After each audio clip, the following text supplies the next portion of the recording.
పరమగీతముల గ్రంథం 2వ అధ్యాయం 15వ వచనం. మన ద్రాక్ష తోటలు మన ద్రాక్ష తోటలు, మన కుటుంబ వ్యవస్థలు. తోట అనగానే ఏమన్నాను?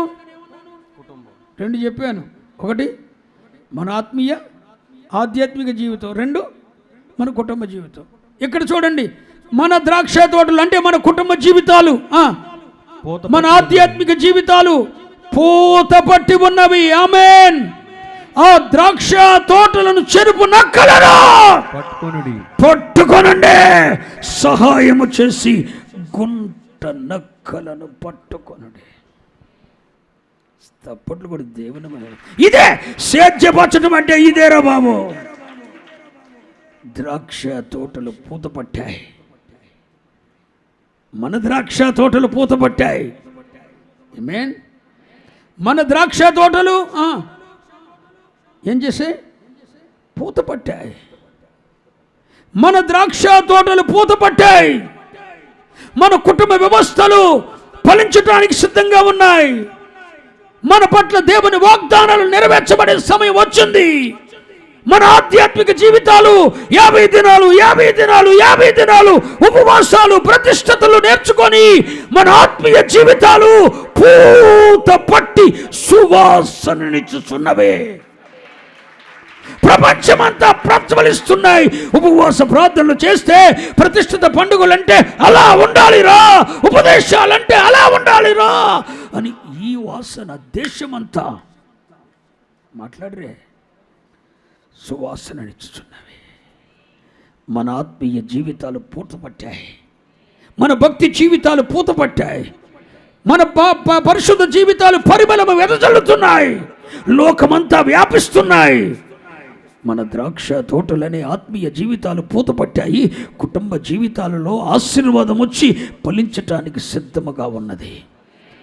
కానీ అదుగో ఆ తోటలను పాడు చేయటానికి నక్కలు, గుంట నక్కలు పొంచుకున్నాయి. నీ ఆత్మీయ జీవితాన్ని పాడు చేయటానికి నీ ప్రక్కనే ఒకరు చేరారు, నీతోనే ఒకరుంటున్నారు, నీ పక్కన ఒకరు చేరారు, నీతోనే ఒకరుంటున్నారు. నీ ఆత్మీయ జీవితాన్ని పాడు చేయడానికి ఒకరు నీతో కలిసి అడుగులేస్తున్నారు. గుంట నక్క. ఈ నక్కను పట్టుకోపోతే నీ ఆత్మీయ జీవితం పాడైపోతుంది. నీ ద్రాక్ష తోటకు పట్టిన పూత రాల్చేస్తాయి. సిద్ధపరచో. నీ ఆత్మీయ జీవితాలు సువాసనిస్తున్నాయి, మీ భక్తి జీవితాలు పరిమళ వెదజల్లుతున్నాయి. పాడు చేయటానికి నక్కలు, గుంట నక్కలు పొంచుకొని ఉన్నాయి. నువ్వు పాటుపడే వ్యవసాయకుడు అయితే ఆ నక్కలను పట్టుకొని సంసోనులాగా ఒకదానితో ఒకటి కట్టి, దాని మధ్య నొప్పు పెట్టి, అగ్ని పెట్టి వాటిని శత్రువుల మీదకు తోలాలి. హల్లెలూయా, హల్లెలూయా. సాతాను మీదకు తోలాలి ఈ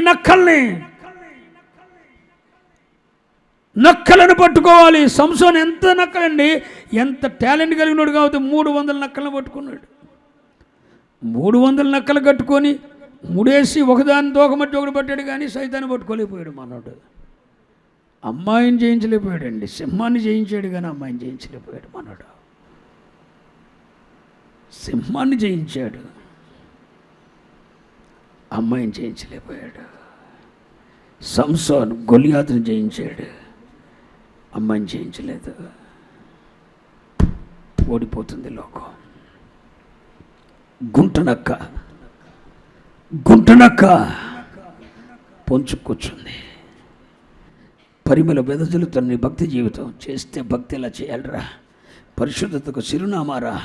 ఏం భక్తిరా, ఏం పరిశుద్ధతరా, ఏం సమర్పణరా, ఏం వైరాగ్యంరా, ఆ సన్నిధిలో ఏం ఉపదేశాలురా. ప్రతిష్ఠ పండుగలంటే అవిరా, అలా ఉండాలని చెప్పి లోకమంతా ఈ పరిమళ వెదజల్లుతుంది. కానీ అదిగో గుంట నక్క పొంచుకొచ్చింది. నువ్వు పాటుపడే వ్యవసాయకుడు అయితే నీ తోటను చెరపటానికి వచ్చిన ఆ గుంట నక్కను పట్టుకొని దాని తోకలు ఒకదానితో ఒకటి కట్టి మధ్యలో నువ్వు పెట్టి శత్రువుల మధ్యకు దాన్ని వదలవలసిన వారమై ఉన్నావు. ఒకవేళ నా నక్కలను పట్టుకోవటం నీ చేత కాకపోతే పక్కమటోళ్ళ సహాయం తీసుకో. గుంట నక్కను పట్టుకుందాం రా. నా ఆత్మీయ జీవితాన్ని పాడు చేయడానికి ఈ మధ్యన ఒక గుంటనక్క చాటింగ్ చేస్తుంది. ఒక గుంటనక్క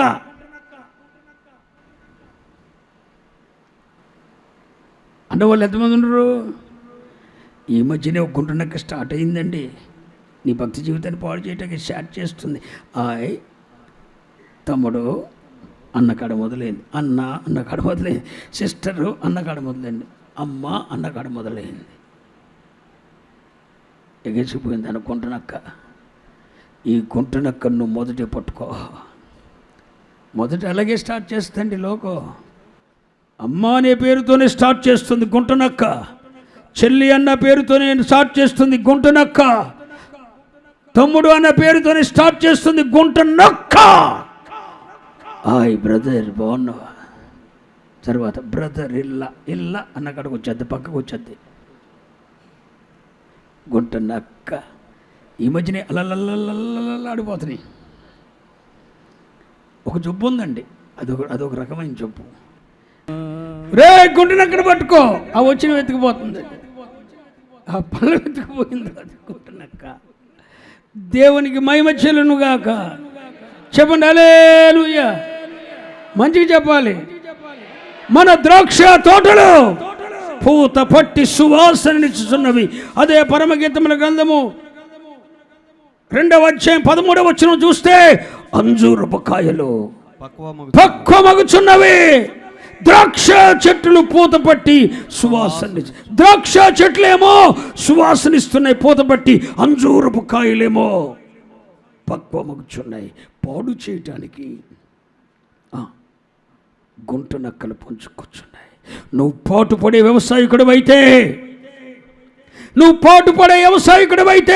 నీ ఆత్మీయ జీవితాన్ని కాచుకోవటానికి, నీ భక్తి జీవితాన్ని కాచుకోవటానికి అపవిత్రత, మలినము, లోక సంబంధమైనది ఏది నీలోనికి రానియకుండా, ఈ హృదయ క్షేత్రాన్ని పాడు చేయకుండా ఈ ఆత్మీయ జీవితం ఫలిస్తుంది.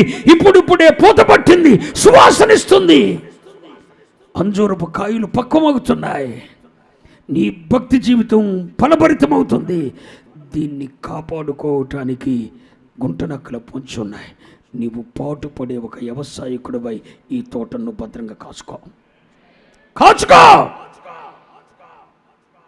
పాటుపడే వ్యవసాయకుడివైతే దీన్ని కాయ. ఏదేనులో ఆదాము దాన్ని కాయలేకపోయాడు.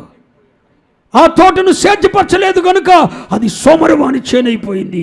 అది ముండ్ల తుప్పలతో, అది గచ్చబొదలతో, దూడగొండి చెట్లతో నిండిపోయింది సేద్యపరచలేక. ఒక మంచి వ్యవసాయకులమై మన కుటుంబ వ్యవస్థలను మనం సేద్యపరచుకుందాము కాక. ఒక మంచి వ్యవసాయకులమై మన ఆధ్యాత్మిక జీవితములను మనం సేద్యపరచుకుందాము గాక. పాటుపడుదాం గాక. మన ఆధ్యాత్మిక జీవితాన్ని గూర్చి కొంత శ్రద్ధ, కొన్ని గంటలు మనం తీర్చుకునే కృప అనుగ్రహించబడును గాక. అందుకే భక్తుడు అంటాడు, మా ద్రాక్ష తోటలు పూతపట్టాయి, అంజూరపు కాయలు పక్వమగుచున్నాయి. ఇది మేము సొంతం చేసుకోవాలంటే ఏం చేయాలి? ఆఖరిగా ఒక వచనం చూడండి. పరమగీతముల గ్రంథం 4వ అధ్యాయం 16వ వచనం. ఉత్తర వాయువు ఏతెంచుము, ఉత్తర వాయువు ఏతెంచుము, దక్షిణ వాయువు ఏతెంచుము. నా ఉద్యానవనం ఉత్తరము నుండి వీస్తున్న గాలి,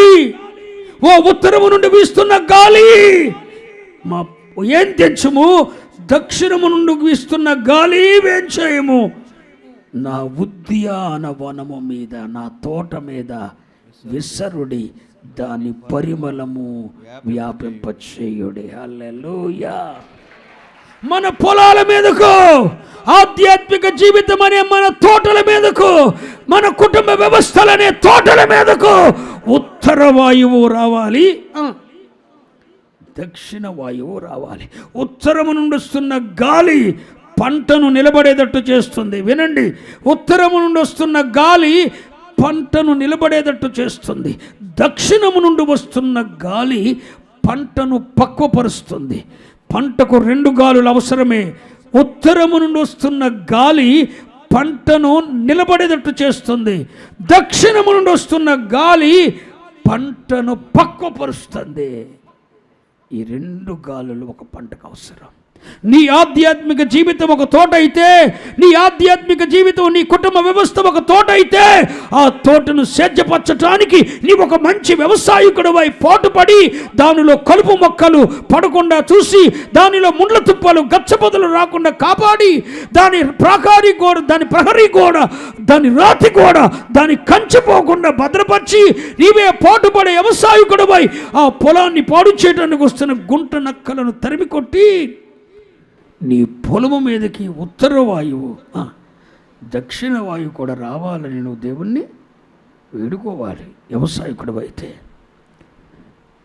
పంట ఇత్తనం ఎత్తుతున్నావు, ఈ పంట నిలబడాలంటే ఉత్తర వాయువు రావాలి.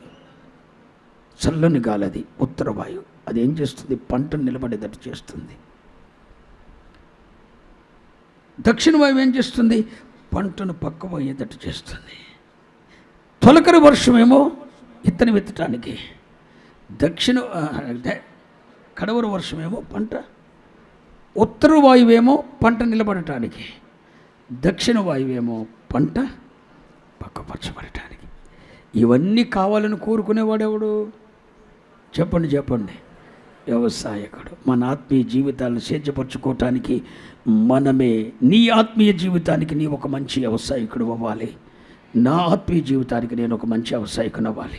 నా హృదయ క్షేత్రములో మొలిసే ముండ్ల తుప్పలు, గచ్చబొదలు, దూలగుండు చెట్లు, కలుపు మొక్కలు తీసివేయటానికి నేనే నా హృదయం సేద్యపరచుకోవటానికి నేనే ఒక వ్యవసాయకుని అవ్వాలి. నీ హృదయంలో మొలుస్తున్న ముండ్ల తుప్పలు, గచ్చబొదలు, దూలగుండు చెట్లు, కలుపు మొక్కలు సేద్యపరచుకోవటానికి నీవే ఒక మంచి వ్యవసాయకుడు కావాలి. ఈ దూలగుండ్లు, ఈ ముండ్ల తుప్పలు ఏంటంటే నీలో అసూయ, కోపం, మోహపు చూపు, ఇవన్నీ మొలిచినప్పుడు ఆ కలుపు నువ్వు తీసేసుకోవాలి, అలా సేద్యపరచుకోవాలి. అందుకే మనం ఎవరమై ఉన్నాం? పాటుపడే వ్యవసాయకుడు పొలం మీద రోజు కొన్ని గంటలైనా పాటుపడతాడండి.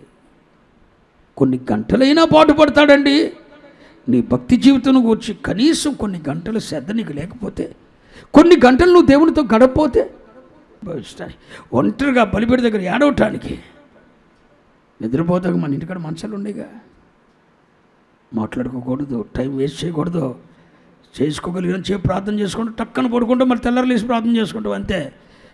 టైం వేస్ట్ అవ్వకూడదు. దేవునితో గడపటానికి ఇది ఒక సమయం. మీరే వ్యవసాయదారులై మీ హృదయములను సేద్యపరచుకుందరు కాక.